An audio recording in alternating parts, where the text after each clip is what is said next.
Coming to you from the Thomas & Mack Center here in Las Vegas, Nevada. Tonight, for the middleweight championship of the world, it's title holder Julio Cesar Chavez Jr. against the real middleweight champion, Sergio Martinez. There's been bad blood between these two, as Martinez has been uncharacteristically vehement in defending his position as the legitimate kingpin of the middleweights. But before our main event, we have a packed undercard, beginning with 122-pound title holder Guillermo Rigondeaux defending his title against Robert Marroquin. After that, Matthew Macklin, coming off a good showing against Sergio Martinez, faces Joaquim Alcine. In our last live bout before the main event, Rocky Martinez fights young Miguel Beltran Jr. for the 130-pound belt vacated by Adrian Broner. And as a bonus, we'll show you some or all of a fight from earlier this evening with young, undefeated light heavyweight Mike Lee taking on Paul Harness. Chavez versus Martinez is being brought to you by Cerveza Tecate, Con Carácter, AT&T, the nation's largest 4G network, AT&T, rethink possible. And the Thomas & Mack Center, celebrating 30 years of entertainment. And by HBO Pay-Per-View, the best in pay-per-view entertainment, brought to you by HBO. It's a beautiful night outside in Las Vegas, and a rare night in the boxing world, as on this particular evening, as many as 40,000 fans may be watching live boxing matches in Las Vegas, including a complete sellout here in the Thomas & Mack Center for this terrific pay-per-view card. Hail of the tape now for the first bout of the evening. Guillermo Rigondeaux against Robert Marroquin in the 122-pound weight class. You see the 8-year age advantage for Marroquin. Rigondeaux is a former Cuban Olympian who came to the United States within the past 3 years. A 3.5-inch height advantage for Marroquin. A 1-inch arm length advantage measured from the armpit to the end of the fist. They both weighed in right on the division limit. Rigondeaux has gone up 6 pounds overnight. Marroquin will go into the ring with an unofficial 6-pound weight advantage over the heavily favored Guillermo Rigondeaux. Let's go to ring announcer Michael Buffer for the official introduction. Ladies and gentlemen, damas y caballeros, bienvenidos. Welcome to an evening of world-class professional boxing live on HBO Pay-Per-View, and it's all brought to you by Bob Arum's Top Rank Boxing and Lou DiBella's DiBella Entertainment. These bouts are sponsored by Tecate, Con Carácter, AT&T, Rethink Possible, and Win Las Vegas. All bouts sanctioned by the Nevada State Athletic Commission. This bout also sanctioned by the World Boxing Association. At ringside, the 3 judges scoring this contest will be Glenn Feldman, Robert Hoyle, and Richard Ocasio. And inside the ring, in charge of the action at the bell, a member of the World Boxing Hall of Fame, referee Robert Byrd. And now let's get this party started. 12 rounds of boxing for the WBA Super Bantamweight Championship of the World. Fighting out of the blue corner, wearing black with white, red, and green, official weight 122 pounds. His professional record, outstanding. 22 victories, including 15 knockouts, only 1 defeat. From Big D, Dallas, Texas, the challenger, Roberto Marroquin. And fighting out of the red corner, wearing orange with purple, officially weighing also 122 pounds. He's a 2-time Olympic gold medal champion, and now, as a professional, has a perfect record consisting of 10 fights, 10 victories, including 8 KOs by way of Cuba. Now training and fighting out of Miami, Florida, USA, the undefeated WBA Super Bantamweight World Champion, Guillermo El Chacal Rigondeaux.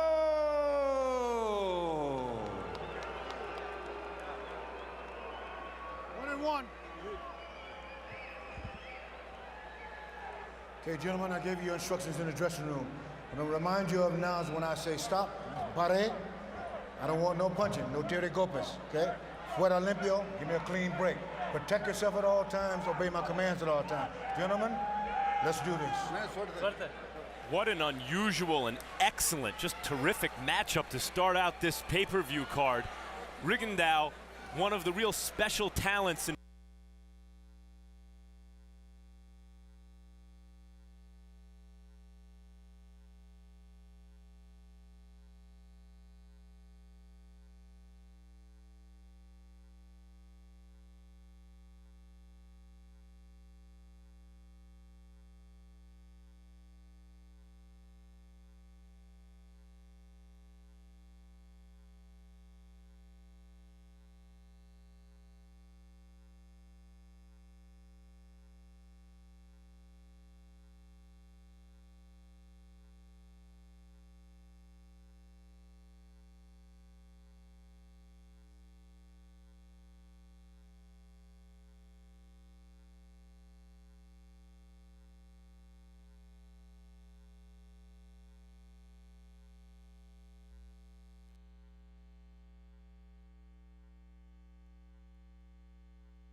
that kind of defense. He doesn't punch like Rigondeaux. Rigondeaux can punch.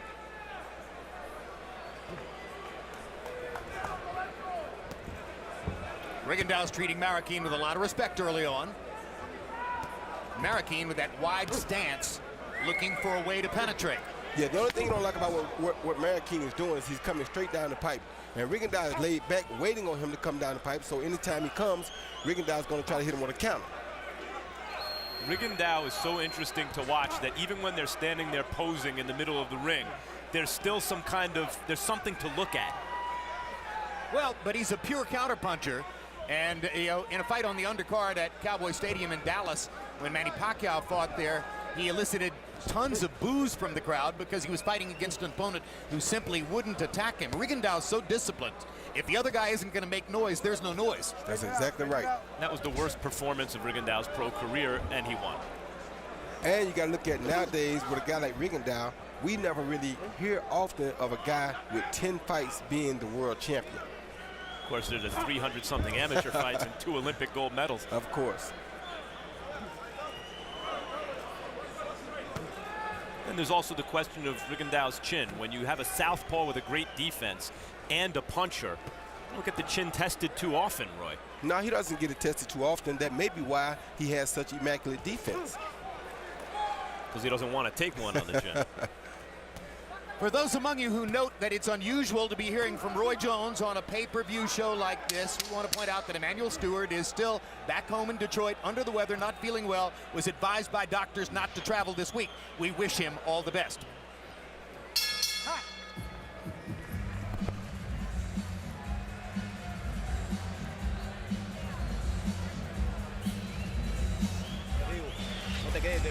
Rigo, don't stay there. Remember, every time he's throwing, go to the other side.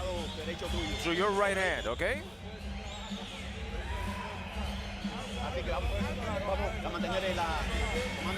You got to keep your right hand up and throw one up and one to the bottom, okay, Rigo? No.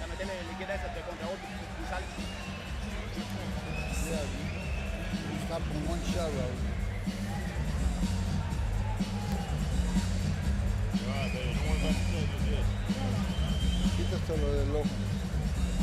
Take that away from the eye. Don't stop on one shot. Don't stop on one shot, Robert. Round one was a disciplined war of nerves. Roy Jones, how is Marroquin going to set up his vaunted left hook against such a strict, disciplined counterpuncher as Rigondeaux? It's almost impossible because Rigondeaux keeps his weight on his back leg, which is the farthest distance away from Roberto. So Roberto can't get a short left hook across because Rigondeaux stays too far away from him. The only way possible to make that happen is to make Rigondeaux commit with his left hand and throw the left hook at the same time. So there, Marroquin steps in with a right hand first. How do you even throw the left hook to Rigondeaux's body the way he protects it with his elbow? Yeah, you don't. That's what I'm trying to tell you. The only way he can do that is like his corner told him, add 2 or 3 punches together. Don't throw just one. So if he pushes him back and gets him to stop at some point like that, when he counters, that was the time to land the left hook. So you got to trade with him almost. But what other chance does he have? And he can turn out the lights with one punch, Rigondeaux. This is textbook boxing. And by the way, the cut above Marroquin's right eye was, according to the Nevada State Athletic Commission, caused by an accidental butt, not by a punch. And of course, as we pointed out many times, conventional fighter against southpaw. Not unlikely that their heads will come together at some time. Another odd thing about Rigondeaux is he paws with the jab. It's like a rangefinder, but I don't see him throwing it seriously to knock his opponent's head back. No, because he throws a jab like I used to use a jab, kind of, which is only to make the guy come in after it. If you can bait him in with a jab, then you try to set him up. That's all Rigondeaux is doing. He's not trying to land the jab. He just throws it as something to keep you busy or to give you a reason to come in behind it. Then he can counter. We hear about the NFL being a copycat league. Something works and all the teams adopt it. Boy, do you think that you had an influence there in your style and suddenly a lot of fighters imitating that kind of offense? Not with the Cubans, because the Cubans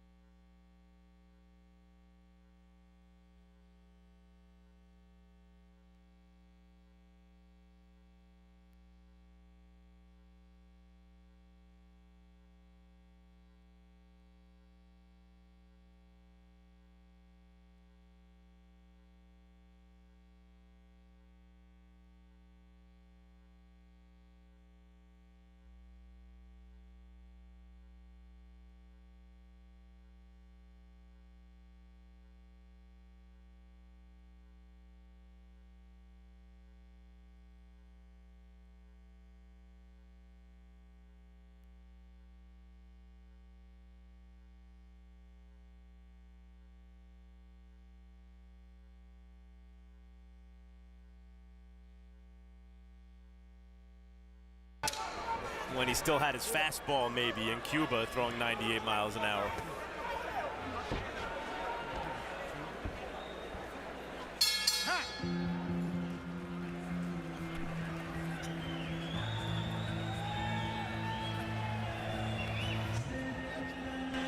September 29, Boxing After Dark returns with a triple header. Edwin Rodriguez against Jason Escalera. Nick Darchinian faces Luis Orlando Del Valle. Also, Alex Perez fights Antonin Decari. October 13, more Boxing After Dark, more good matchups. 122-pound champ Nonito Donaire up against Toshiaki Nishioka, who hasn't lost in 6 years, and in what could be a classic war. In fact, Max Kellerman says fight of the century. Brandon Rios against Mike Alvarado. They're both unbeaten.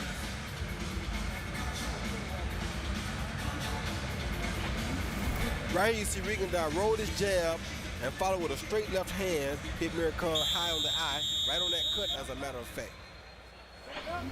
CompuBox numbers through two. Rigondeaux, a very cautious 18 of 93, 19%. Marroquin, 9 of 54. Can't find the holes in the defense. Can't find a target at which to throw. Very discouraging when a guy doesn't show you anything, and that's the problem. Rigondeaux doesn't show you anything. He's not like a sitting duck.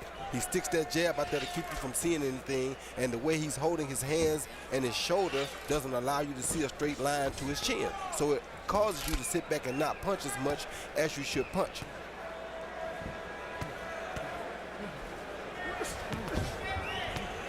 There's the first real attempt at a left hook for Marroquin, and it was nowhere near landing. Sense watching Rigondeaux that it's like a Predator movie where he's studying the opponent and he's getting some kind of computer readout that only he can see, and then he finds the flaws and exploits them. That's exactly what he's doing. And unless you put so many punches out there that he can't really register in time, then you're going to find yourself on the bad side of those punches. Pick him up, Guillermo. Pick him up. This is really kind of a no-lose for Marroquin, isn't it, Max? I mean, frankly, not many people expect him to really have a chance to win the fight. If he puts up a good showing and extends Rigondeaux and competes with him in some way, he'll probably enhance his reputation. I expect Marroquin to have some big wins before his career is over. And when you can whack with the left hand like he can. He just caught Rigondeaux with a good left hook, though. See, there you go. Another one, and he stunned Rigondeaux with that left hook. Now let's see if he can follow up as the Cuban fighter is holding on. And Marroquin's roughhousing to try to get a chance to throw another shot. Yeah, Rigondeaux is very badly hurt right now. He's acting like he's not, but he's very badly hurt. That's why I'm surprised at how few people gave Marroquin a chance to win this fight. He can whack with that left hand. And he can punch, and he can box because he fought some really good fighters in his time as well. It was a right hand that got Rigondeaux in trouble. Marroquin missed with the left hook in the follow-up attempt here.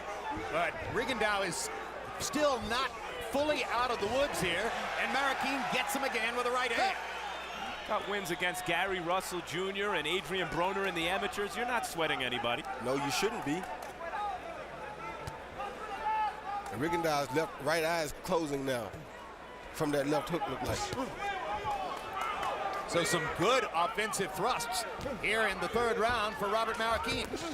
Yeah, if he goes ahead right now and starts to trade with Rigondeaux, I think he'll find himself in a better position. He tried a looping uppercut from too far away, and that gave Rigondeaux a chance to pop him back. Now another straight right hand down the pipe lands for Marroquin. But he traded then a right hook for a left hand, for a straight right hand. That was a good trade for Marroquin. Why is he hitting him with the right hand? Is it because Rigondeaux has to be wary of the left hook? No, he's doing what I said he had to do to get to Rigondeaux. When Rigondeaux opens up to punch is when you have to punch. That's the only way you're going to catch him. Willing to exchange. There you go. Another right hand lands for Marroquin before the end of the round, and he made himself competitive right there with a terrific showing in round 3. Before our main event, share your prediction for Chavez Martinez by participating in our tweet battle. Visit hbo.com/connect and tweet. Either Chavez wins or Martinez wins. Here are the current results in the tweet battle to this point. Very even.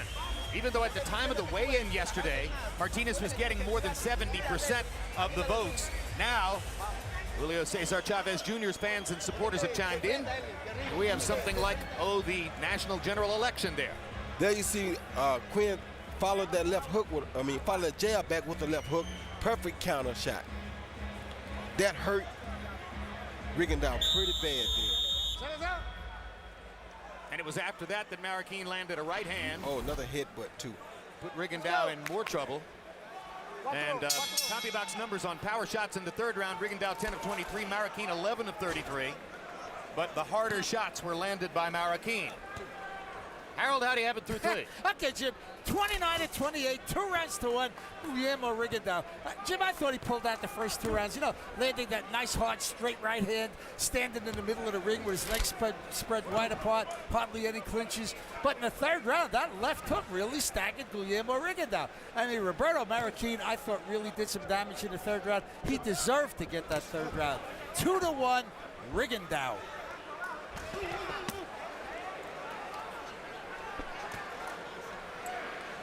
Roy, with an eye toward what we're going to see in the main event, Marroquin unofficially outweighs Rigondeaux by 6 pounds coming in here. Now, we're in the 122-pound weight class where 6 pounds actually means something. Do you think that weight advantage is playing in Marroquin's favor already? I definitely think it is. I think that's why he was able to hurt Rigondeaux so easily, because his weight, this is bigger weight disparity than the heavier weight guys. So with it being a lighter weight class, 6 pounds means much more. It's more like 9 or 10 pounds in the middleweight division.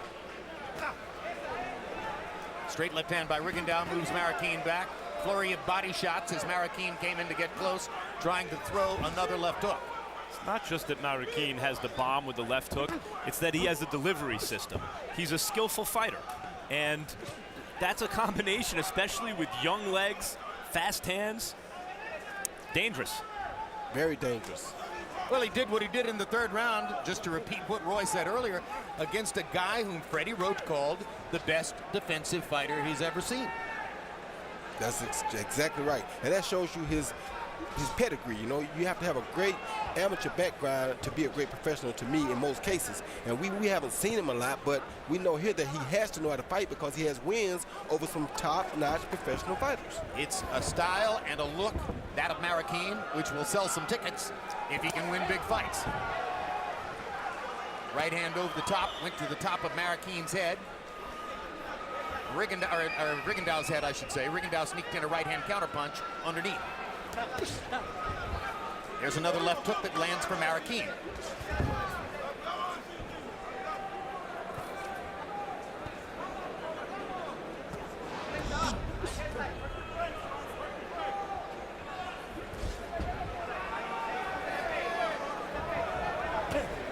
And Marroquin is getting a little closer to Rigondeaux now than he was earlier, so now maybe he can land that big left hook because he's much closer fight-wise now than he was in the earlier rounds.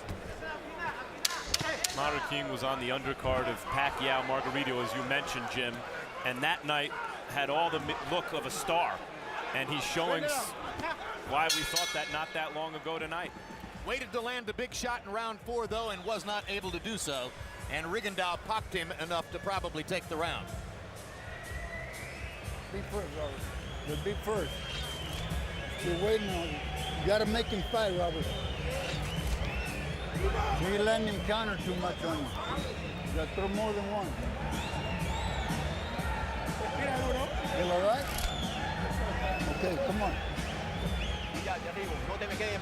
Don't stay there. Don't stay there. Move. Move to the outside. Be careful with that left, all right? You put your shot to the body and then up top. Come on, just like you did in the gym. Let's go. Bring your right hand up. And move your legs. Come on, you know how to work. Don't let him take it away. Work it up top. Rigondeaux's trainer is Jorge Rubio. You heard the very calm Paul Reyes in Marroquin's corner saying you got to make him fight. You're going to have to throw more than one punch at a time. Asking Marroquin to be a little bit more aggressive and make Rigondeaux work harder. Power shots in round 4. Rigondeaux 12 of 28. Marroquin 2 of 15. Exactly the point that Reyes was making. Can't throw only 15 shots when the other guy's throwing 28 of them.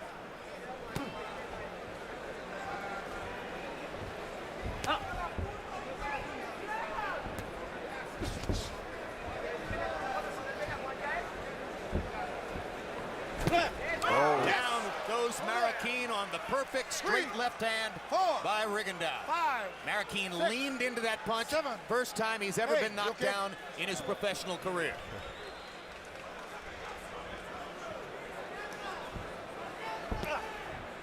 That was just a perfectly timed shot. That's all it was, a perfectly timed shot. Just like that right hook right there.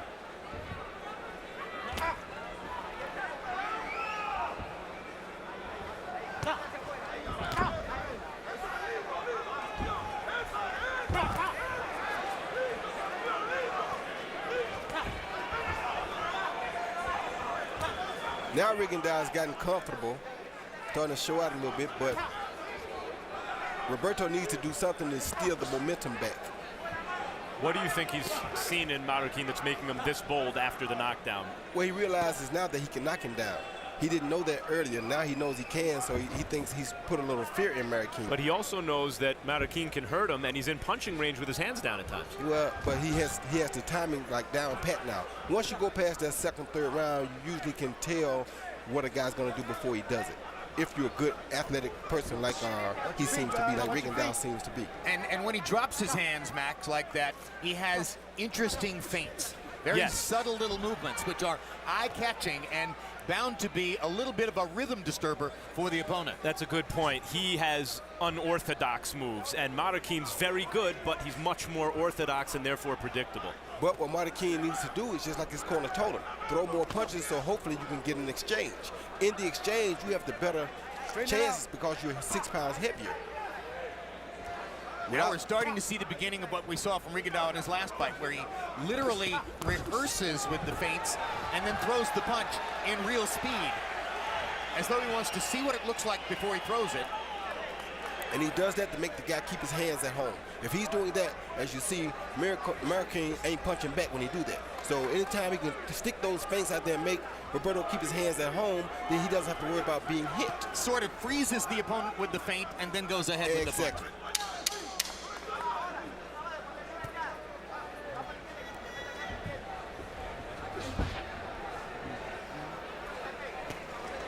Marroquin searching to land a big shot. Couldn't get it off before the end of the round.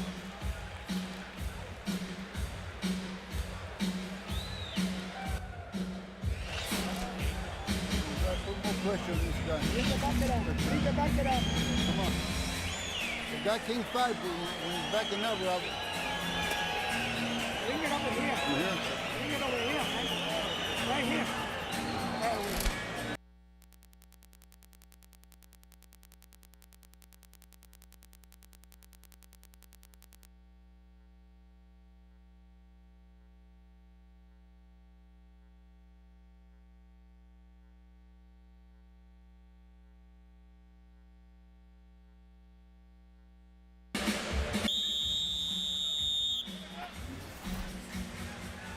Marroquin, who had never been down in his pro career, instantly realized that his knee had touched the canvas and went to the neutral corner.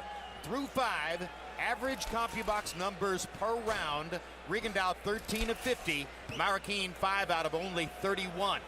Not getting off enough, as his trainer Paul Reyes told him a couple of rounds ago.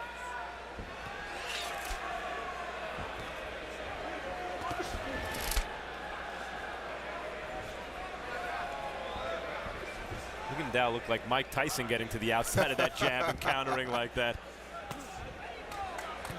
Good straight left hand by Marroquin. Straight right hand, rather.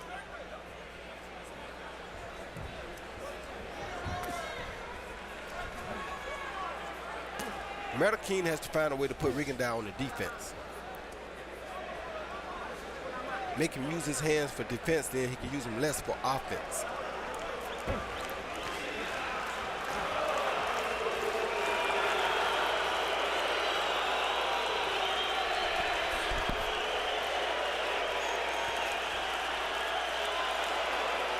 Crowd responding wildly to something here, but we focus on the action in the ring. Obviously, there'll be a rivalry in the stands tonight between Argentine fans, many of whom are up and waving flags, and Mexican fans, Mexican-American fans, who are waving flags of their own.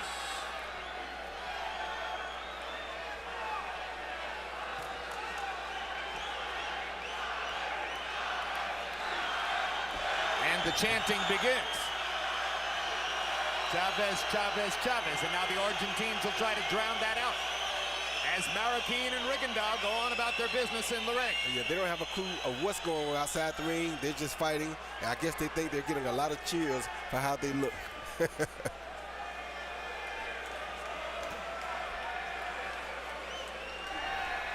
Rigondeaux rehearses the straight left, then throws a little right instead. He still allowed Marroquin to get too close to him now, though, because if Marroquin just starts punching more like that, he'll land some punches. He's just not throwing enough. But he has closed the gap. He's close enough to Rigondeaux now that he can land his punches if he throws them. Now he gets power on the punches, but misses with the left hook. A couple of seconds ago, he landed a good right hand, but didn't really have full power on it. That's one of the things a great defender can do, is to move just at the last second and make you take something off the punch to land it. But you got to keep throwing more.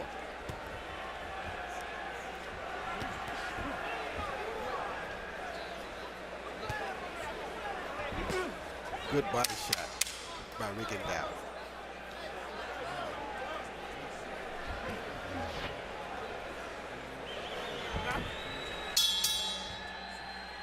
Well, if you've been watching 24/7 of the build-up to Sergio Martinez against Julio Cesar Chavez Jr., it will not surprise you at all that Martinez was the first to arrive in the arena tonight. Came in at 5:30 p.m.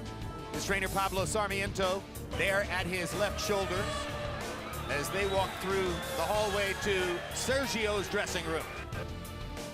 He was carrying an Argentine flag of his own. And then about an hour later, 53 minutes later to be exact, Julio Cesar Chavez Jr. with his entourage. More and more comfort with the camera in recent weeks. Julio with a little wave to all of you at home as he made his way in at that time.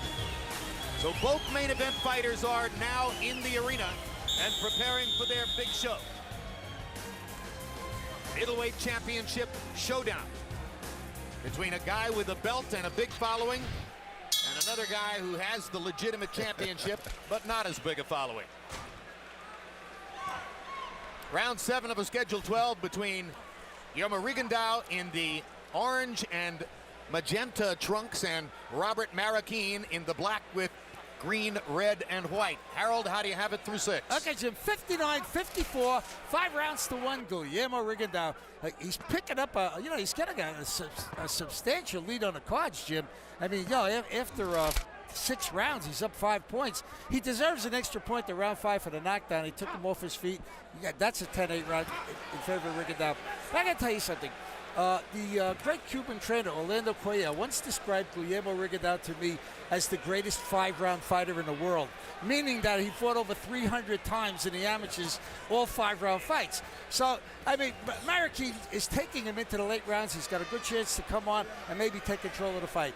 5-1, Rigondeaux. Reminds me that the very great Cuban heavyweight Olympic star, Teofilo Stevenson, recently passed away.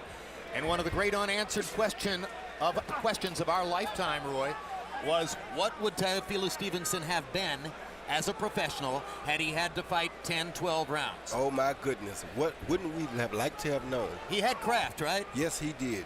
One big punching guy with skills. That was the thing about it. He was a big guy who had skills. Anytime you get a big guy as big as he was with skills, you have a deadly package in front of you. Also a courtly gentleman who was a pleasure to deal with. Yes, he was. How many gold medals did he end up winning, Jim? 3? And would have been 4 had it not been for the boycott in Moscow in 1980. That's telling you a lot right there.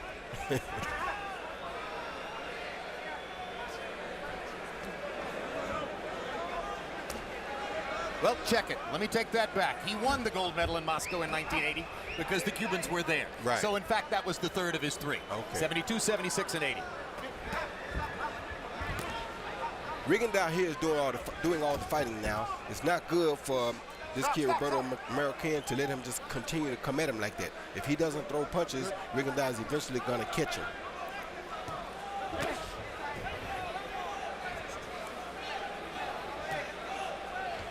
Well, Marroquin's in a situation now where he's gradually reaching the point where he would have to have a knockout to win the fight. Will he alter his tactics as the result of that? Or is it simply impossible against a guy as precise as Rigondeaux? No, that should have been his plan coming in, is to knock Rigondeaux out, because he's not as smooth or as smart a clever boxer as Rigondeaux is. His only chance is to knock the champ out. Rigondeaux is a great 5-round fighter, not a great 12-round fighter. Yet. Now let's see if Marroquin has the stuff with which to force him to show what he can do over the closing rounds. September 22, join me for another edition of The Fight Game. Our main topic of conversation, the fallout from the competing boxing shows here in Las Vegas tonight. October 27, undefeated prospect Thomas Delorme takes on his toughest test yet in Carlos Abregu. Mauricio Herrera, coming off the superb fight against Mike Alvarado, faces undefeated Karim Mayfield, and Argenis Mendez versus Art Hovhannissian. Thomas Delorme, on Boxing After Dark, October 27, may become the inheritor to Miguel Cotto as the pride of Puerto Rico. He has the skills. Okay? Y vamos a seguir con ella. Dale cosa, que muéveme la pierna, que mueve el cuerpo, vamos. Vamos.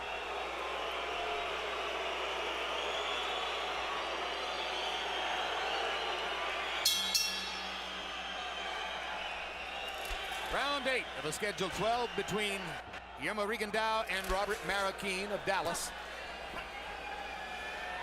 And when I say Rigondeaux is not a great 12-round fighter yet, that means he hasn't had but 10 fights. So we haven't seen him in a lot of 12-round fights yet. And that's why I would think that you want to take him somewhere that he hasn't been as much. Well, in the 10 professional fights, Rigondeaux has 8 knockouts. And incidentally, this fight was on and off and on and off 3 times because of Rigondeaux's legal battle with a former manager in Miami. As recently as 5 days ago, Marroquin thought that he was fighting a different fighter, a taller, conventional fighter, not a shorter southpaw. So Marroquin's the one whose preparation for the fight was constantly disrupted by the changing opponent situation. Rigondeaux just stayed in the gym and trained, and was himself, in his view, oblivious to the legal situation. He always knew that if he was going to fight, it was against Marroquin. Advantage Rigondeaux. Yeah, you're right. And now we'll know for sure in a round or two if he really trained or if he didn't train. 9 times out of 10, he was in the gym already because he made weight pretty easily, it seems. So I can almost guarantee you that he probably was training. And by the way, Marroquin just missed him barely with a good right hand that may have caused problems right before the referee broke him up. But in boxing, a miss is as good as a mile. Well, more so here than anywhere else, probably. My point being, though, is that he's close enough now to land that punch. Absolutely. Straight left hand lands for Rigondeaux. Marroquin keeps trying to set himself for the perfect shot. Yeah, you can't do that when you fight a guy who is as elusive as Rigondeaux is. Two or three imperfect shots would be a lot better than just waiting like this. That'll be your best out because you're never going to see a perfect shot on him.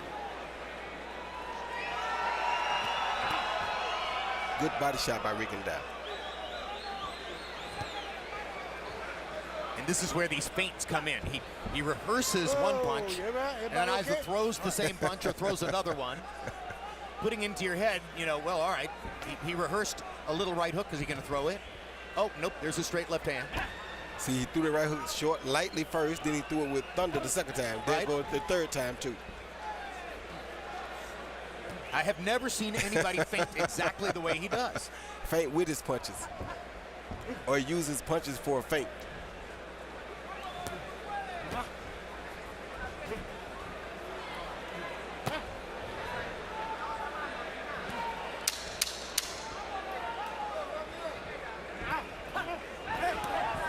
Left hook to the body by Marroquin. His best shot in a while. Yeah, he should. That's another thing he hasn't done. Right. Well, if you haven't heard from Max Kellerman for the last round and a half, that's because he's back in the hallway doing interviews with the main event fighters, which we'll be showing you very shortly as the evening goes on.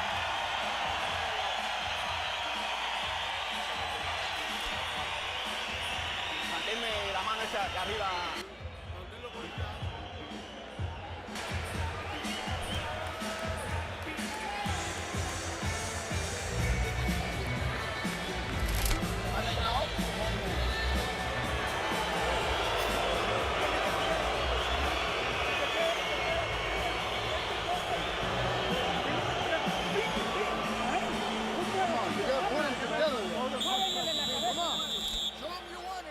A couple of rounds ago, we told you that CompuBox numbers had Marroquin averaging 31 punches per round. Now he's down to 29 punches per round, so the punch output is dropping as Rigondeaux is asserting more and more control over the fight as we go along. Subtle control.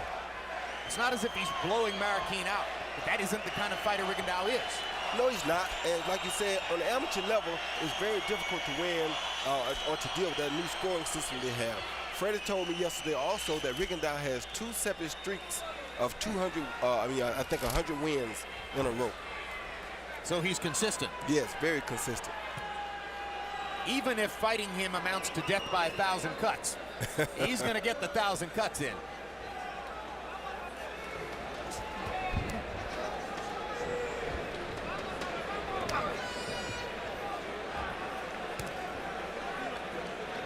I believe I saw a graphic that indicated Marroquin has landed a number of body shots down in the single digits. That's just not going to get it done. No, it's not. And he has to be willing to take another gamble. He's got a risk. Yeah, That's right. He's not really gambling right now. You're not going to win just sitting here, so you may as well take a gamble. All right, now Rigondeaux rehearses his straight left, then rolls the gloves.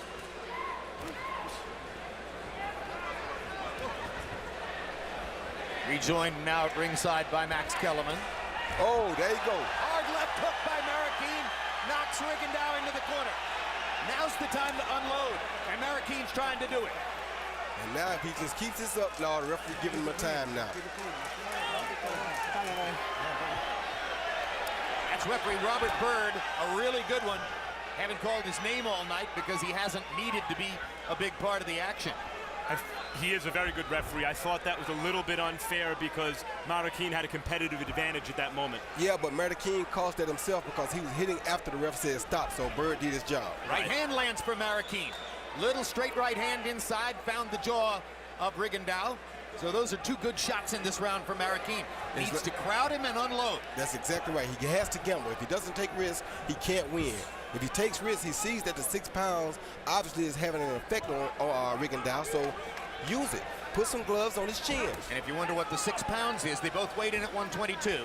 But Marroquin enters the ring unofficially at 134 to 128 for Rigondeaux. So there's a 6-pound functional weight advantage. You can see that Marroquin's just the bigger guy in every way. Bigger shoulders, bigger trunk, bigger legs. He's also just a good, young, athletic fighter who knows what he's doing and can whack with the left hand.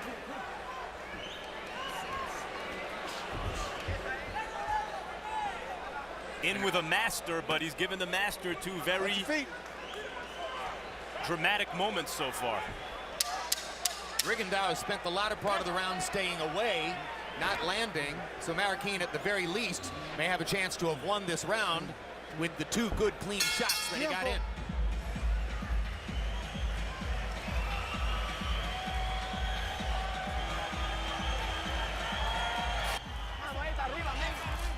Gotta keep your hand up. He's hitting you with that hand. Keep it up.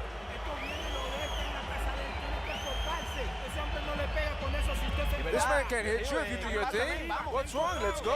He can't touch you. Don't stand there. Don't stand there. Throw and move your body. Move your trunk. Move your upper body. You gotta keep your guard up. Don't stand. Don't lean against the ropes. Get in the center of the ring and move to the sides. Here you see Rigondeaux showboating a little bit, but he doesn't realize that he's showboating in the corner. So when he tries to throw the jab, Roberto steps in and lands that big left hook that we've been talking about, almost took Rigondeaux down. Now here Paul Reyes and Miguel Diaz reacting in Marroquin's corner to that big left-hand shot.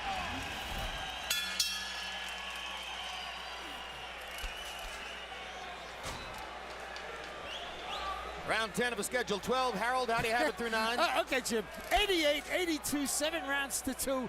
Guillermo Rigondeaux. You know, Jim, I got to tell you, it just bothers me that in a world title fight, the challenger doesn't try, you know? And that's what was happening for about 8 rounds. But then, all of a sudden, in the 9th round, Roberto Marroquin nailed him.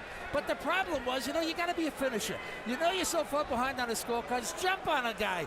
You know, he tried it, and Robert Byrd broke him up, and after that, he didn't throw another punch. He's just doing too little in there to win the fight. So, 8 rounds to 2, Rigondeaux. In Rigondeaux's case, I think that's a lot easier said than done, because not only do you have to hit a very elusive target, but he's throwing bombs back at you, and they're laser-guided bombs, Roy. That's exactly right, Max, and I was about to say that myself. Just like the uppercut to the body just landed coming in. Every time you come at Rigondeaux, if you don't hit him, there's a price that you're going to pay for it. Saying, oh, go pressure him, throw a lot of punches, you go in and try. And you miss him, you're going to pay the price for it. Third time into the 10th round for Marroquin. Third time into the 10th round for Rigondeaux.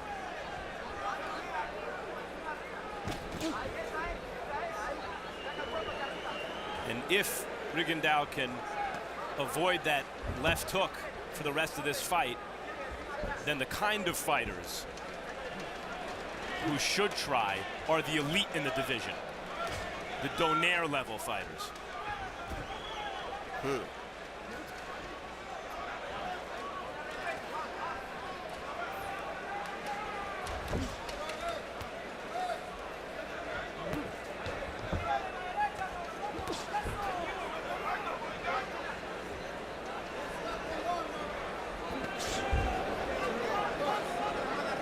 Every time Marroquin gets in and lands a couple of shots, Rigondeaux becomes extra cautious for about the next round and a half. Going back into the deep freeze.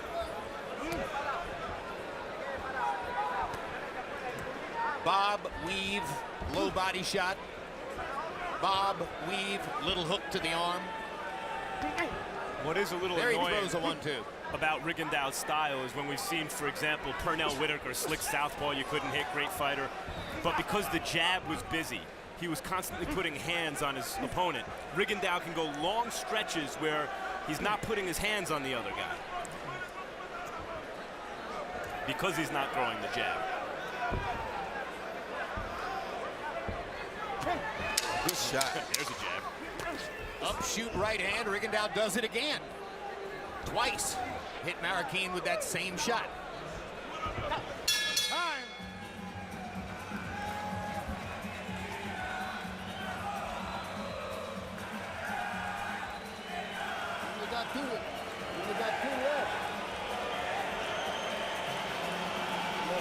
Only got 2 left, Roberts. Come on. You can finish strong, can't you? Come on. Just 2 rounds. You got to give it all you got. Let's go. You got to throw hard. Let's go. We got to do it. And keep working to that jab. Don't stand there. Don't stand there in front of him. Move your upper body. Do things. When you throw, he doesn't throw. When you throw, he doesn't throw. Let's go, let's go. We're doing good. We're good. Put the hands in so he goes down.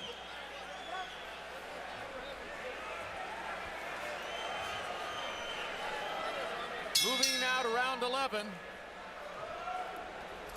First time to the 11th round for Robert Marroquin. Rigondeaux with a solid lead on Harold Letterman's unofficial scorecard. The rounds haven't been terribly difficult to score.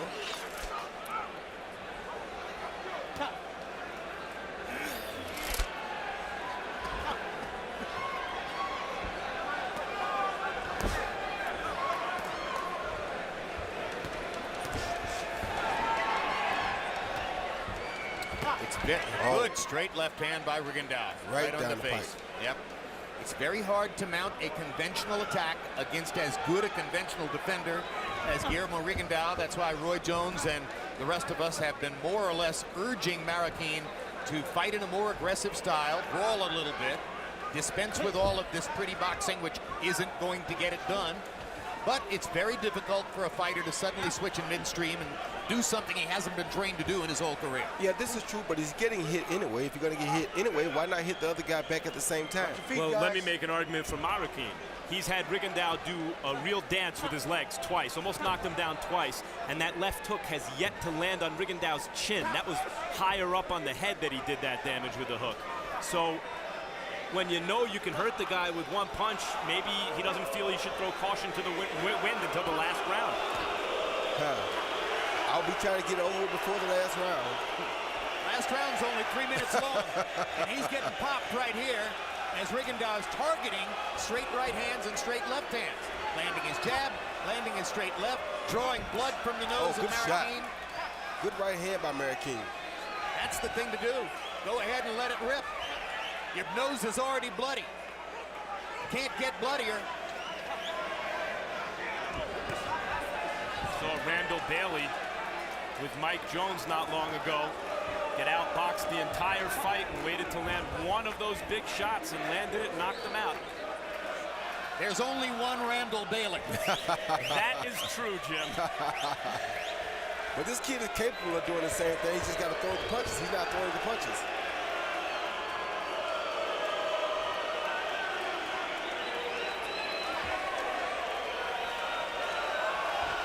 Randall Bailey is one of the all-time edge-of-your-seat guys. Because as he showed against Jones, he can go 9 or 10 rounds doing nothing, and it only takes one shot. That's the beautiful thing about boxing. Absolutely.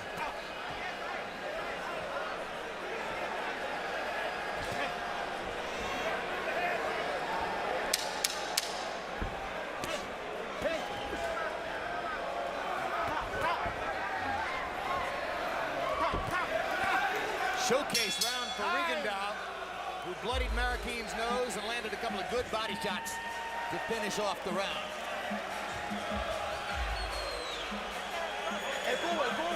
The bucket, the bucket.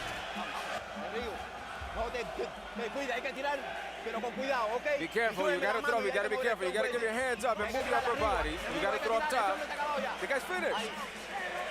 But focus, focus, eye to eye. Get your distance. Get your same distance, that's what you did now, for 2 shots.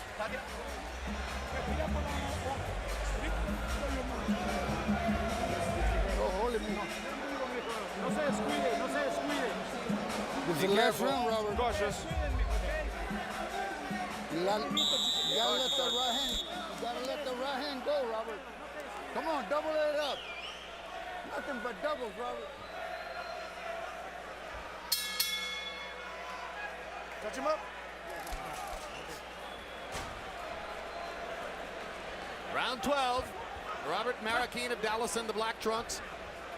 Guillermo Rigondeaux of Cuba, now fighting out of Miami, in the orange and magenta.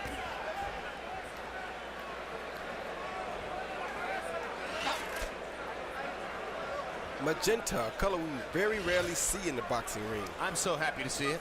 There's just not enough magenta out there.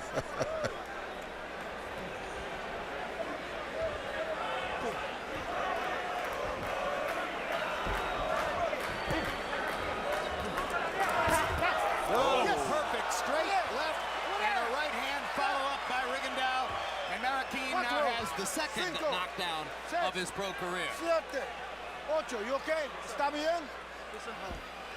That's that Predator offense. Yep. Well, he doesn't have huge power, but even standing right in front of you and throwing a simple 1-2, he can hit you with shots that you don't see coming. And it's so slick and so quick. And it's the speed of his punches, Jim. It's not really necessarily the power. He has great velocity and speed on his punches when he throws them. That's what makes him so dangerous and deadly. I think he's got some pretty good power.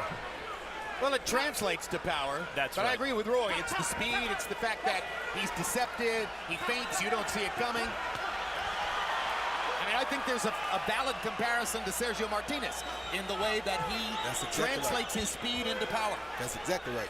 It's not heavy-handed power. That's what I was trying to say. Lightning strike power. No, it's not Sonny Liston, George Foreman thudding power. Oh, good right hand. Yep, Marroquin's still fighting. And this is probably what he should have done all along. He sure should have. Why not? You're getting caught anyway. And Rigondeaux has been rocked a couple times in this fight pretty badly, but he's kept his cool. I mean, the composure is really outstanding. Rigondeaux's 31, Marroquin's 23. The young American has pretty bright future in the sport. He continues to learn. Rigondeaux already has a glorious past. There's a PhD. He's getting his PhD in here with Rigondeaux. He sure is. The only other thing I think Marroquin didn't do enough is I don't think he jabbed enough. Had he jabbed a little bit more, it would have made Rigondeaux keep his hands home a little more and gave him an opportunity to throw more punches. Well, how many times have we seen it, Roy, that a conventional American fighter, guy with a style like Marroquin, will give up on the jab early against a slick southpaw defender? You just get it into your head, you can't land it. It happens all too often. And with the jab, of course, part of it is about landing the punch, but you need to keep throwing it to keep your rhythm, set up your other punches, set up your defense. If you give away all that, you haven't helped yourself. You're killing yourself. That's one of the ways in which Marroquin got outthought in the ring tonight. Not totally outfought, but outthought by Guillermo Rigondeaux. Let's take a look at a perfect 1-2.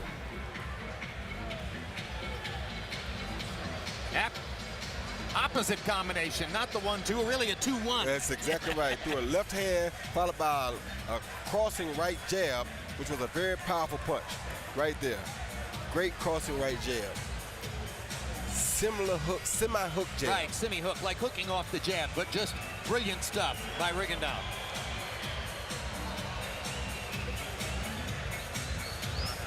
And maybe it was the reversal of the combination, left instead of right, right instead of left, which made it deceptive for Marroquin. That's what caused the confusion. Yep. For me and Marroquin. Sheepish grin for Rigondeaux as his trainer berates him a little bit for getting rocked 2 times by hard punches from Marroquin. Marroquin landed about 6 punches in the fight. 2 of them did rock Rigondeaux, but you can remember almost every clean punch Marroquin landed because there weren't many. Yep. Harold, who's judging this fight? Okay, Jim. Glenn Feldman. Now, you know, Jim, we yelled and screamed that we want good neutral officials to be outside. We got Glenn Feldman, a terrific judge from Connecticut, the founder of the Connecticut Boxing Hall of Fame. He'll do a good job. Robin Hoyle, Air Force veteran, 34 title fights, always does a nice job. I got faith in him. Ricardo Ocasio, now this is a guy on the way up. So far he's done very, very well in his career. He's rather new, but you know, this is a one-sided fight. I think he'll be fine. And now Michael Buffer is standing by with the scores, so let's hear who won the decision. Ladies and gentlemen, we go to the scorecards. Glenn Feldman scores it 118-108. Robert Hoyle 118-108. And Ricardo Ocasio 118-109, all to the winner by unanimous decision. And still WBA Super Bantamweight World Champion Guillermo El Chacal Rigondeaux. Fascinating. In that shot, they don't even look as though they should be in the same weight class.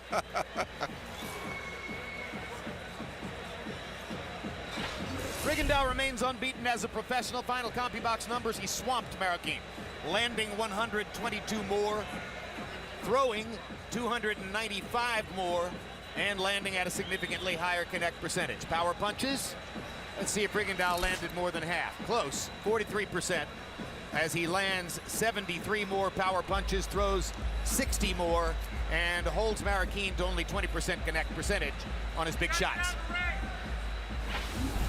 And a look at punch zone. As you orient yourself to all of our graphic schemes, this one tells you where the punches landed. And on Rigondeaux, you can see that there were 45 punches landed to the head, but only 11 body shots in the whole fight. And perhaps Marroquin should have worked harder to invest in the body and see if he could wear Rigondeaux down a bit, and maybe put that size advantage to work. Landed on Marroquin, 84 shots to the left side of Marroquin's head. That's the jab and hook side for Rigondeaux. They did a good job of it. Plenty still to come tonight. Matthew Macklin hopes to build back toward another middleweight title shot against Joaquin Alcine. Rocky Martinez goes for a title belt against 23-year-old Miguel Beltran Jr. That's a Mexico versus Puerto Rico setup, and also action from Mike Lee versus Paul Harness from earlier. Then our main event, Julio Cesar Chavez Jr. against Sergio Martinez. Until June of this year, it's possible that very few saw Chavez as a viable opponent for Martinez. But after he crushed Andy Lee in dominant fashion, those doubts are gone. Still in his way, Sergio Martinez, recognized for 3 years as the best of the division. Chavez Jr. versus Martinez later tonight. But first,